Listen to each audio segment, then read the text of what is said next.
只因偷喝了小麦果汁被母老虎发现，结果就被吓得呕吐不止，随后便不省人事的死去。可心存怨恨的男人瞬间释放出大量黑雾，说啥都要带走其他2个狐朋狗友。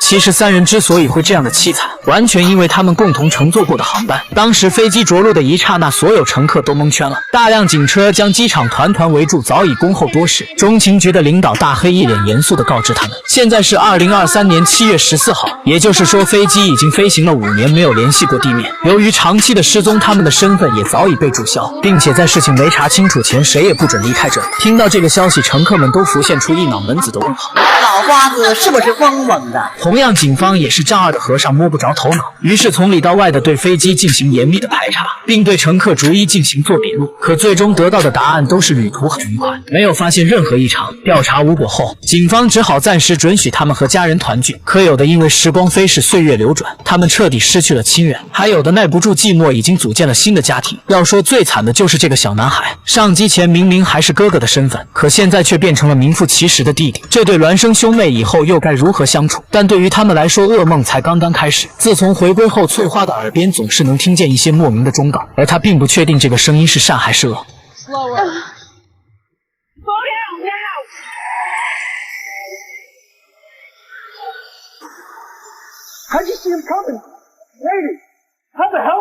很明显，面对司机的疑问，他也是一脸蒙圈。但很快，翠花与曾经的同事闲逛时，再次听到那奇怪的声音。对方命令翠花放了他们。虽然他不知道到底要救谁，但因为有前车之鉴，翠花马上根据声音的提示，来到有2条狗看守的铁皮房附近，随后拿起铁棍疯狂敲击着门锁。金属碰撞的声音引来了房主和翠花的同事。但令人没想到的是，铁门里居然非法拘禁着2名女童。挺大岁数的老头竟能干出诱拐儿童的变态事。事后，翠花也摇身一变成了大英雄，可他自己怎么也高兴不起来，因为他深知一定不止他一人能听见声音的召唤。果真在当天晚上，所有遇难的乘客都听到了召唤，他们几乎在同一时间赶到机场望向828号航班，可没有一个人知道赶来这里的目的。正在众人疑惑之际，828号航班竟然无故的爆炸了，这下事情又变得更加扑朔迷离了。